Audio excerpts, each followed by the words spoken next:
शुरू करो शुरू करो। बेटा, हाई स्कूल सामाजिक विज्ञान पाठ्यक्रम एवं अंक विभाजन। सबसे पहले बेटा हम हाई स्कूल सामाजिक विज्ञान के पाठ्यक्रम के बारे में जानेंगे। तो इकाई 1 भारत और समकालीन विश्व इतिहास, इसमें आपके जो चैप्टर हैं, तो पहला चैप्टर है यूरोप में राष्ट्रवाद का उदय, दूसरा चैप्टर है भारत में राष्ट्रवाद, तीसरा चैप्टर है भूमंडलीकृत विश्व का बनना और औद्योगिकरण का युग, चौथा चैप्टर, पांचवा चैप्टर है मुद्रण संस्कृति और आधुनिक दुनिया, और इसके बाद मानचित्र कार्य, जिसमें आपको औद्योगिकरण का युग जो चैप्टर है और पांचवा चैप्टर मुद्रण संस्कृति और आधुनिक दुनिया है, इसका अध्ययन नहीं करना है।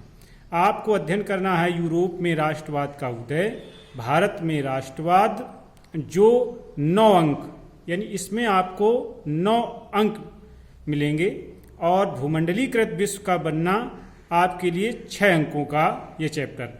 तो 9 और 6 टोटल 15 मार्क्स हो गए। और इसके बाद मानचित्रकार आपका 5 अंक का, इस तरीके से 9, 6, 15, 5, 20, यानी भारत और समकालीन विश्व टू इतिहास, यानी जो आपका है वो 20 अंक का है। इसके बाद हम पहुंचेंगे इकाई 2 में समकालीन भारत, ये जो भूगोल है, इसके बारे में हम कुल 7 चैप्टरों का अध्ययन करते थे, जिसमें से आपका एक छठा चैप्टर विनिर्माण उद्योग आपके पाठ्यक्रम में नहीं है।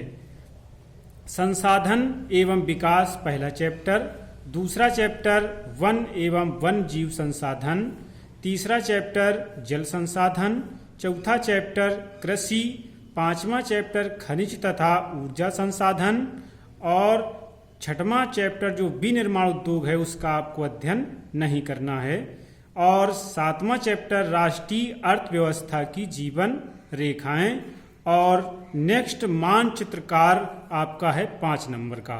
इसमें से संसाधन एवं विकास और कृषि, इन दोनों चैप्टरों को मिलाकर आपको 9 अंक प्राप्त होंगे, और खनिज तथा ऊर्जा संसाधन और राष्ट्रीय अर्थव्यवस्था की जीवन रेखाएं, इन दोनों चैप्टरों को मिलाकर 6 अंक प्राप्त होंगे।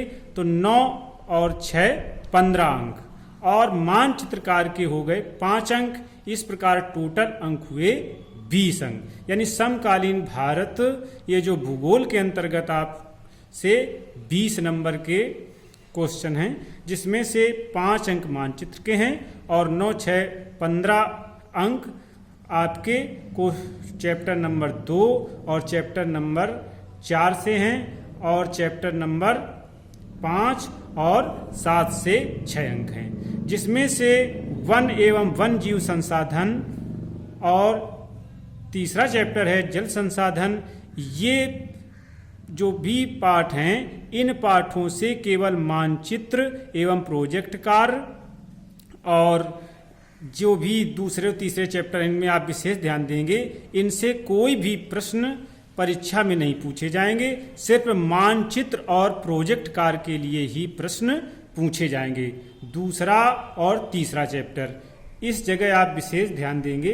दूसरा और तीसरा चैप्टर जो भी है, इसमें केवल मानचित्र और प्रोजेक्ट कार्य के प्रश्न पूछे जाएंगे। इसके अलावा कोई भी प्रश्न परीक्षा में या प्रश्न पत्र में नहीं पूछे जाएंगे।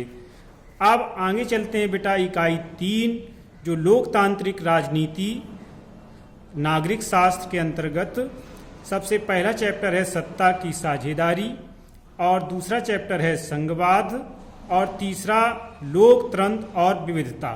इन तीनों चैप्टरों को मिलाकर आपको 8 अंक प्राप्त होंगे।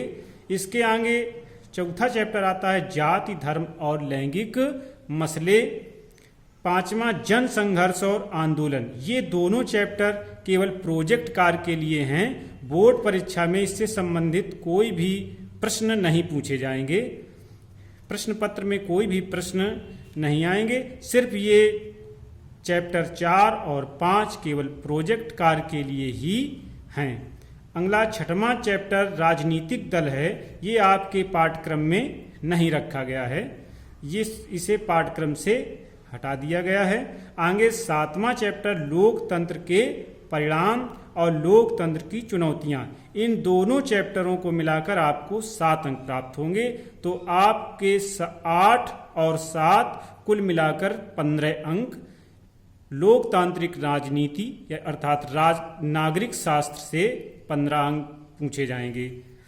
फिर आर्थिक विकास की समझ अर्थात अर्थशास्त्र के अंतर्गत जो इकाई नंबर 4 है, इससे पहला चैप्टर आता है विकास, दूसरा चैप्टर भारतीय अर्थव्यवस्था के क्षेत्रक, जो आपका 9 अंक, दोनों मिलाकर के 9 अंक के प्रश्न पूछे जाएंगे। इसके अलावा मुद्रा और साख जो तीसरा चैप्टर है, वो आपके पाठ्यक्रम में नहीं रखा गया है, इसे हटा दिया गया है, इसे आपको नहीं पढ़ना है। आगे चौथा चैप्टर वैश्वीकरण और भारतीय अर्थव्यवस्था, पांचवा उपभोक्ता अधिकार, इन दोनों चैप्टरों को मिलाकर कुल 6 अंक के प्रश्न पूछे जाएंगे। इस तरीके से 9 और 6 टोटल 15 मार्क्स इकाई नंबर 4 आर्थिक विकास की समझ अर्थात अर्थशास्त्र से 15 नंबर के क्वेश्चन पूछे जाएंगे। इस प्रकार भारत और समकालीन विश्व 2 20 नंबर, इसके बाद आपका समकालीन भारत 2 जो इसका भूगोल है, इसके अंतर्गत 20 अंक, और लोकतांत्रिक राजनीति जो नागरिक शास्त्र के अंतर्गत आपसे 15 अंक के क्वेश्चन, और इसके बाद इकाई 4 आर्थिक विकास की समझ अर्थात अर्थशास्त्र से 15 अंक।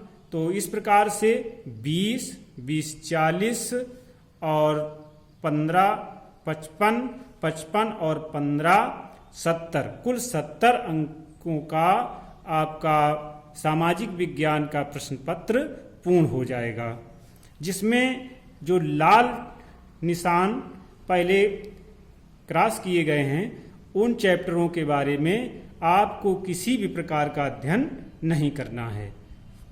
तो इस तरीके से सामाजिक विज्ञान का जो पाठ्यक्रम है, सभी बच्चे अपना नोट कर लें